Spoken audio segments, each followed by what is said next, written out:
This is the Honda Civic RS, and it's a car I'm particularly fond of. Why?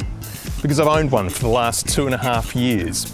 Now, this isn't a review of my Civic RS, because it's a few years old and a few things have changed. We're going to be having a look at this year's model. But I think that this is possibly one of the best and most underrated small cars on the market. This is the final year of this 10th generation Civic, and there's a new model on the way for 2022, and unfortunately Honda are playing it a little bit safe with the new model, sort of dulling down the design a little bit, which is a shame because there's so much cool stuff here, which is what drew me to this car in the first place. The Honda Civic has a wide, aggressive stance. In fact, in sedan form, it's nearly the same size as an old Honda Accord Euro. Up front, I really like these LEDs in the RS model with the daytime driving lights here swooping down in an L shape and the piano black grille. It's just a well-proportioned, good-looking car. Looking down the side of the car here, we've got an orange light. It's actually not an indicator. I think that's actually part of the American design rules, and we've been kind of left with it here, but that's all right. These 18-inch alloys on this year's model, I think actually look much better than the 18s on my car. I think I might switch them out. You reckon Honda would notice? Maybe not. I like this swooping line here that goes from the front of the front door all the way back through the back door here and leads up to the rear end of the car where we've got a spoiler on top and another one down here running along the length of the rear windshield, and what I think is probably this car's best design feature, the rear light cluster. Now these look awesome. In fact, this is what I noticed first about this car when I saw it at night. It looks so cool, and I think Toyota even borrowed this design for the CHR. Under the hatch, we get a very usable 414 litres worth of room. You can make it even bigger by lowering the rear seats, of course. But in the Civic sedan, the boot is 525 litres. Now, to give you some idea, that's actually bigger than the boot of a Mazda 6. And that's a mid-size car. The Civic is a small car. The Civic RS has a 1.5 litre four-cylinder turbocharged engine that outputs 127 kilowatts of power and 220 newton meters of torque from just 1700 RPM, so the power comes on pretty much straight away. Fuel economy is 6.4 litres per 100 kilometres and it drinks regular unleaded. The engine is mated to a CVT and drives its power through the front wheels. The interior of the Civic also looks great. I mean, maybe it looks a little bit dated now after 5 years, but when it first appeared, it was very up to the minute and very contemporary. In the RS, we've got a nice mix of materials with soft plastics up on top, some nice textured ones a bit further down. They do get a little bit scratchier and rougher the lower you go, but the seats are leather, and we've also got a leather-wrapped steering wheel with red stitching, which looks really good. The one great letdown with this interior though is the center console screen. At 7 inches, it's just not big enough, and there is actually room for a bigger screen here. I don't know why they haven't put one in. The software on it is also not very good. The menus are confusing, it's hard to find things, they don't use any icons, so it's a bit tricky to use. And there's also no native navigation. But fortunately, Apple CarPlay and Android Auto are standard and they both work really well. Climate controls are just underneath that, and most of the functions for that are controlled through the console screen, but you can do a few basic functions here with the buttons. Heated seats for the front passengers, but not cooled, unfortunately. We've got a tray here for your phone, which is open at the back, so you can feed your cables through for the HDMI, USB, and 12-volt power outlets. The gear shifter has a nice solid feel to it and a good throw. It's covered in leather with red stitching. Only a few buttons here and a few blank ones. I hate blank buttons in a car, but there's a couple of them here. We only get buttons for economy, brake hold, and the park brake down here. A good sized centre bin with a couple of cup holders, and this armrest that slides forward quite nicely. When this car was released, it was one of the few small cars in this price bracket that had a digital instrument cluster, and that's a big thing for me because I really like them. So the one here looks really good. It's not customizable, but there are a few basic functions you can cycle through. Either side of it are a couple of dials for the fuel and the engine temperature.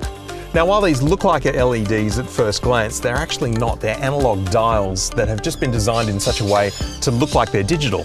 I don't know why they did that, because LEDs surely couldn't cost that much money to put in, but well done on the design, guys. Steering wheel has a nice feel to it with its leather wrap.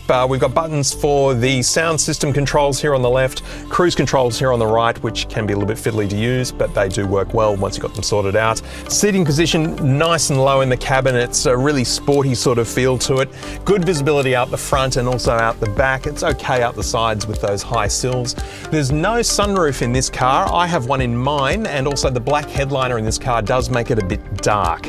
The rear seat is another area where the Civic does really well because I'm 190 centimeters tall and I'm behind my own seating position here, and yes, my knees are touching the seat in front of me, but it's not too bad. My knees, I can actually wiggle them from side to side. Not a lot of toe room though, they are kind of jammed under the seat there. But we've got more of this nice leather with red stitching. Headroom is a little bit limited. I can feel my hair touching the ceiling, but it's okay. A couple of things that the Civic does miss out on though, that most of its competitors now have, and that's rear air vents, rear USBs. We don't get either of those back here. We've got an armrest with a couple of cup holders. It's a little bit low, but aside from that, it's actually pretty comfortable back here. You know, I think it's a shame actually that we don't see more Honda Civics on the road, and I think Australia is pretty much the only country in the world where the Mazda 3 outsells the Honda Civic, because these are really good cars. And I can only assume that comes down to marketing, or perhaps lack thereof on Honda's part. Maybe they've been concentrating a little more on SUVs than they have been on Civics. And having driven the Toyota Corolla, which is a very well-made car, it's just not that interesting to drive. And I haven't driven the latest Mazda 3, but I've driven every other one. And I just didn't find them, and in fact I used to own one, and I just didn't find it as engaging to drive as this. It's still very good, but on twisty roads like this, I think the Honda has it all over both of them. The 2021 Honda Civic RS picks up a number of important bits of safety gear that my 2018 model missed out on. It has the Honda Sensing package, which includes adaptive cruise control, lane keep assist, and collision mitigation braking system, all of which goes to explain the several $1,000 price difference between my model and this one. On the highway, and the Civic is incredibly refined, it really does have a much larger car feel than it actually is. We're just gliding over bumps here. There's not a lot of engine noise, but there is a fair bit of road noise. It's not exactly quiet. The Civic only has two drive modes, normal and eco, and there's not really a massive difference between them on the highway. The engine maybe rests at some slightly lower revs in eco. At lower speeds, you do notice a little bit of a blunting of the acceleration performance in eco mode, but it's not too bad. I've seen harsher systems than this one. I'm a big fan of Honda's Lane Watch camera system. That's where there is a camera on the passenger side rear vision mirror that turns on whenever you put the left indicator on, and the display here on the center console screen just switches to what that camera is seeing. And it's actually such a good system because you really do very quickly develop the habit of looking left, looking down, and you can check your blind spot without any worry at all of it not seeing anything that's there. It's a really good system. It's a shame that they don't have one on the right-hand side, but they would need to put another screen over here for that to work, I think. And the only other manufacturer that I've seen use a similar system is Hyundai, which we saw in the Palisade a few weeks ago. Despite the RS name and the looks, this car is not a hot hatch, and if I'm honest, it's not even a warm hatch. The Hyundai i30 N-Line far outperforms this car. But it's an enthusiastic hatch, so it's certainly a lot more fun and a lot more engaging to drive than a standard hatchback. 0 to 100 is around about 7.5 seconds, so let's just see how that looks.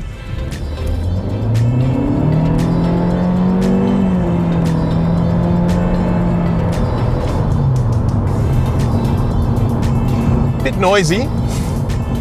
It certainly doesn't feel underpowered, but it does look faster than it is. So we've come to a bit of a crawl here in the tunnel, peak hour traffic.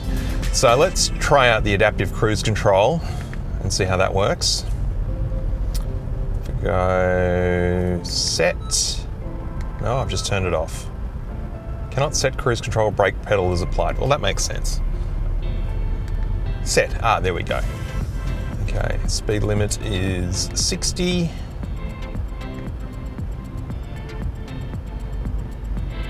Oh, and there we go. It just braked by itself. And now it's accelerating by itself. Pretty cool. So in the 2.5 years that I've had my Honda Civic RS, I have to say overall I'm really impressed with the build quality. There haven't been any major issues at all. A couple of small things like the rubber seal here on the door has just started to come away and I'm about to get that replaced under warranty. The front right parking sensor, especially in cold weather, seems to go off when there's nothing in front of the car, especially first thing in the morning. I'll turn the car on and I'll start getting beeps saying that there's something right in front of me when there quite clearly isn't. We've had the sensor replaced, but it doesn't seem to fix it, so I'm not really sure what's going on there. Not a huge issue. And the air conditioning just isn't quite as cold as I'd like it to be, especially for an Australian summer. Admittedly, my car is parked outside a lot of the time, so it can take a bit longer to cool down, but it seems to take a really long time to cool down, like a lot longer than most other cars. So apart from those few relatively minor things, I'm very impressed with Honda build quality. So having driven the Civic RS for a few years now and been very impressed with it, I'm really keen to try the Type R. So Honda, if you're listening, please. At nearly 40 grand, the Honda Civic RS is not a cheap small car, but I do think it is one of the best ones on the market at the moment. It drives really well, it's well built, and well, I think anyway, it looks really good. With the final year of the 10th generation Civic now on sale, I think now could be a really good time to get yourself a bargain on one of these before the new model arrives next year. So if you're in the market for a good looking small car that drives really well, take one of these for a test drive. You might be surprised.